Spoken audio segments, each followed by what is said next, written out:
هو الذي أرسل رسوله بالهدى ودين الحق ليظهره على الدين كله وكفى بالله شهيدا. وہی تو ہے جس نے اپنے پیغمبر کو ہدایت کی کتاب اور دین حق دے کر بھیجا تاکہ اس کو تمام دینوں پر غالب کرے، اور حق ثابت کرنے کے لیے اللہ ہی کافی ہے۔ السلام علیکم ورحمۃ اللہ وبرکاتہ۔ ان الحمد للہ نحمده ونستعینه ونستغفره ونعوذ باللہ من شرور انفسنا ومن سیئات اعمالنا من يهده الله فلا مضل له ومن يضلل فلا هادي له واشهد ان لا اله الا الله واشهد ان محمدا عبده ورسوله اما بعد فإن خير الحديث كتاب الله وخير الهدي هدي محمد صلى الله عليه وسلم وشر الأمور محدثاتها وكل محدثة بدعة وكل بدعة ضلالة وكل ضلالة في النار. أعوذ بالله من الشيطان الرجيم. بسم الله الرحمن الرحيم. يا أيها الذين آمنوا اتقوا الله حق تقاته ولا تموتن إلا وأنتم مسلمون. يا أيها الناس اتقوا ربكم الذي خلقكم من نفس واحدة وخلق منها زوجها وبث منهما رجالا كثيرا ونساء واتقوا الله الذي تساءلون به والأرحام إن الله كان عليكم رقيبا. يا أيها الذين آمنوا اتقوا الله وقولوا قولا سديدا يصلح لكم أعمالكم ويغفر لكم ذنوبكم ومن يطع الله ورسوله فقد فاز فوزا عظيما. تمام تعریفیں اللہ رب العالمین کے لیے ہیں. سبحان اللہ وبحمدہ سبحان اللہ العظیم. اور درود و سلام نازل ہوں اللہ کے آخری نبی جناب محمد رسول اللہ صلی اللہ علیہ وسلم پر. اللهم صل على محمد وعلى آل محمد كما صليت على إبراهيم وعلى آل إبراهيم إنك حميد مجيد. اللهم بارك على محمد وعلى آل محمد كما باركت على إبراهيم وعلى آل إبراهيم إنك حميد مجيد. محترم حضرات، اللہ کے نبی صلی اللہ علیہ وسلم کی سیرت کے حوالے سے آج کا ہمارا 8واں پروگرام ہے، جس میں ہم نبی علیہ الصلاۃ والسلام کی علانیہ دعوت کے بعد کے حالات کو پیش کریں. اللہ تعالیٰ نے ہمارے نبی صلی اللہ علیہ وسلم کو جب یہ ذمہ داری دی کہ آپ اللہ کی بڑائی بیان کریں اور لوگوں کو اللہ کے عذاب سے ڈرائیں، تو آپ علیہ الصلاۃ والسلام نے خفیہ طور پر اپنا کام شروع کیا. 3 سال کا عرصہ بیت گیا.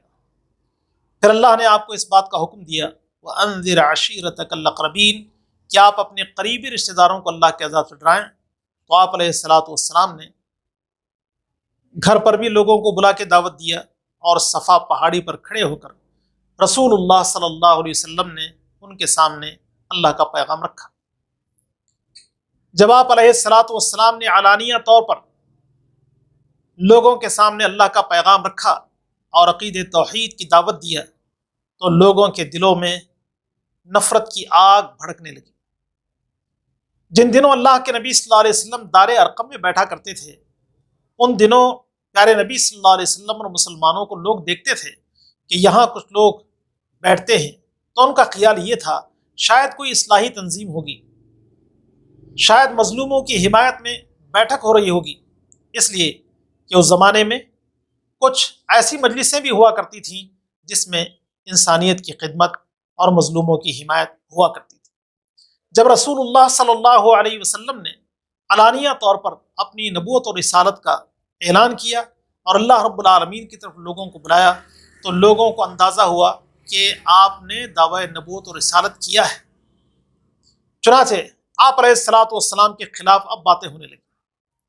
پیارے نبی صلی اللہ علیہ وسلم کا حقیقی چچا ابو لہب خود ہی دشمنوں کے صف میں ہے، اور اللہ کے نبی صلی اللہ علیہ وسلم کے خلاف وہ لوگوں کو بھڑکا رہا ہے. آخر ایک کمیٹی بھی تشکیل دی گئی جو 25 افراد پر مشتمل تھی. ان کا کام یہ تھا کہ رسول اللہ صلی اللہ علیہ وسلم کی مخالفت کی جائے اور آپ کی دعوت کو روکا جائے۔ پیارے نبی صلی اللہ علیہ وسلم کی دعوت کو روکنے کے لیے مختلف حربے استعمال کیے گئے، اور آپ علیہ الصلاۃ والسلام نے اللہ کا پیغام جو لوگوں کے سامنے پیش کیا ہے اس میں بھی شکوک اور شبہات پیدا کیے جانے لگے۔ نبی علیہ الصلاۃ والسلام کے بارے میں لوگوں نے کہنا شروع کیا کہ آپ جو کلام پیش کر رہے ہیں دراصل یہ پرانے لوگوں کی کہانیاں ہیں۔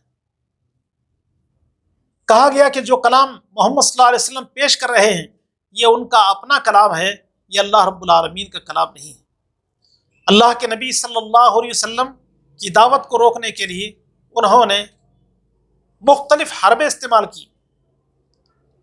پیارے نبی صلی اللہ علیہ وسلم پر تان توڑنا یہ تو الگ بات تھی ہی، یہ بات تو تھی ہی، اس کے ساتھ ساتھ اللہ کے نبی صلی اللہ علیہ وسلم کی بات کو سننے سے روکنے کے لیے یہ صورت اختیار کی گئی کہ نضر بن حارث نے کچھ قصے اور کہانیاں سیکھ کر لوگوں کو قصے کہانیاں سنانا شروع کر دی، اور کچھ لونڈیاں بھی نضر بن حارث نے خریدی تاکہ جہاں کہیں لوگ محمد صلی اللہ علیہ وسلم کی بات کو سننے میں دلچسپی لیں تو ان کے سامنے ان لونڈیوں کو پیش کیا جائے اور وہ لونڈیاں ادھر ادھر کے واقعات کو سنائیں۔ حج کے ایام میں لوگوں کے دل میں یہ بات تھی کہ لوگ جب باہر سے آئیں گے تو محمد صلی اللہ علیہ وسلم کے خلاف کوئی ایسی بات کہی جائے کہ لوگ ان کی بات کے قریب نہ جائیں۔ چنانچہ ولید بن مغیرہ کے پاس لوگ گئے اور کہا کہ باہر سے لوگ آئیں گے عمرہ اور حج کی ادائیگی کے لیے، تو ان لوگوں کو نبی علیہ الصلوۃ والسلام کے پاس جانے سے کیسے روکا جائے؟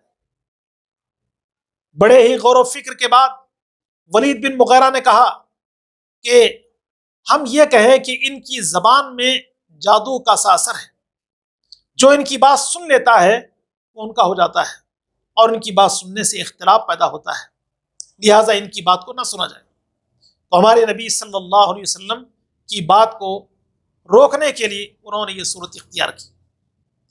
پیارے نبی صلی اللہ علیہ وسلم کے پیچھے ابو لہب ہمیشہ پڑا رہتا تھا۔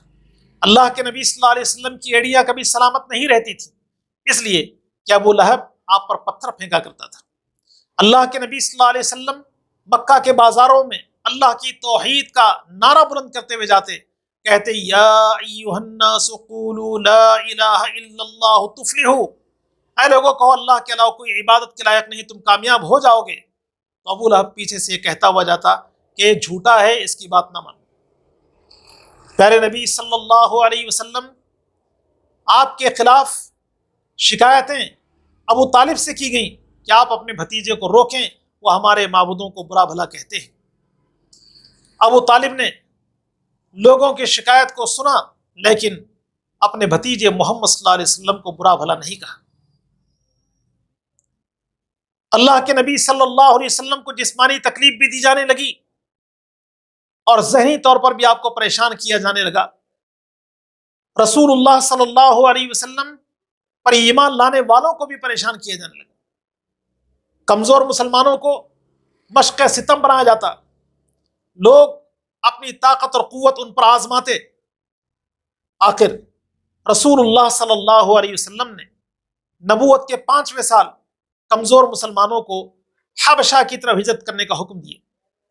پہلی مرتبہ 12 مرد اور 4 عورتوں نے حبشہ کی طرف ہجرت کی۔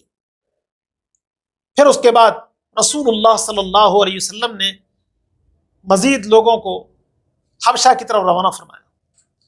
تو دوسری دفعہ حبشہ کی طرف جانے والوں میں 82 آدمی ہیں اور 18 عورتیں ہیں۔ جب مسلمان حبشہ کی طرف چلے گئے تو مکہ والوں کو چین نہ آیا اور انہوں نے یہ اس بات کی کوشش کی کہ ان لوگوں کو کس طرح حبشہ سے واپس لیا جائے۔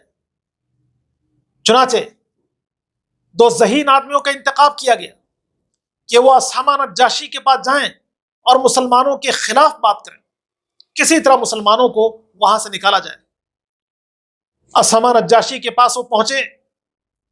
اسامہ نجاشی انصاف پسند بادشاہ تھا، اس نے سنی سنائی باتوں پر توجہ نہ دی بلکہ یہ کہا کہ مسلمانوں سے میں بات کروں گا۔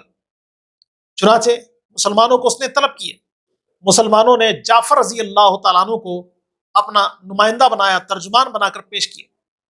جعفر رضی اللہ تعالیٰ عنہ نے نجاشی کے سامنے کہا کہ اے بادشاہ، ہم نے کوئی ظلم نہیں کیا، ہم نے کوئی زیادتی نہیں کی، ہم نے چوری نہیں کی، کوئی گناہ کا کام ہم نے نہیں کیا۔ ہماری بات صرف اتنی ہے کہ ہم ایک اللہ کو چھوڑ کر باطل خداؤں کی عبادت کرتے تھے، حلال اور حرام کے درمیان کوئی تمیز ہمیں نہیں تھی۔ اللہ تعالیٰ نے ہم پر احسان کیا کہ ہمارے درمیان ایک رسول آیا، اس رسول نے اللہ کی پہچان ہمیں کروا دی، اور پھر ہمارے لیے کیا چیز حلال ہے اور کیا چیز حرام ہے یہ بتا دی۔ اسہمہ نجاشی نے غور سے سنا، پھر اس کے بعد کہا کہ مسلمان جو کہہ رہے ہیں یہ بالکل ٹھیک ہے، ان کو میں تمہارے حوالے نہیں کروں۔ راتوں رات پھر انہوں نے پروگرام بنایا کہ بادشاہ کے ذہن میں کوئی ایسی بات ڈال دی جائے کہ جس سے بادشاہ مسلمانوں کو اپنے علاقے سے نکالنے پہ مجبور ہو جائے۔ چنانچہ ان دونوں نے بادشاہ کی خدمت میں یہ بات رکھی کہ یہ آپ کے مذہب کے بارے میں بھی غلط بیانی سے کام لیتے ہیں۔ تو حضرت جعفر رضی اللہ تعالیٰ عنہ نے قرآن کریم کی آیات کو پڑھا جہاں مریم علیہ السلام اور عیسیٰ علیہ السلام کا تذکرہ ہے۔ اللہ کے کلام کو سنتے ہوئے اسہمہ نجاشی رونے لگا اور قرآن کریم کا اثر اس کے چہرے پر ظاہر ہونے لگا۔ اس نے صاف طور پر یہ بات کہا کہ تم اپنے تحفے اور تحائف لے جا سکتے ہو، ان مسلمانوں کو میں تمہارے حوالے نہیں کر سکتا۔ الغرض، جب ہمارے نبی صلی اللہ علیہ وسلم نے علانیہ طور پر لوگوں کے سامنے اللہ کا پیغام رکھا تو لوگ آپ کے دشمن بن گئے، طرح طرح کی باتیں انہوں نے نبی علیہ السلام کے بارے میں کہا، اور کمزور مسلمانوں کو بھی انہوں نے مشق ستم بنایا۔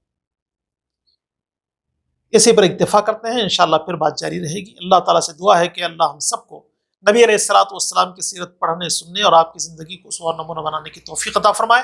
آمین۔ وآخر دعوانا الحمدللہ رب العالمین۔ السلام علیکم ورحمۃ اللہ وبرکاتہ۔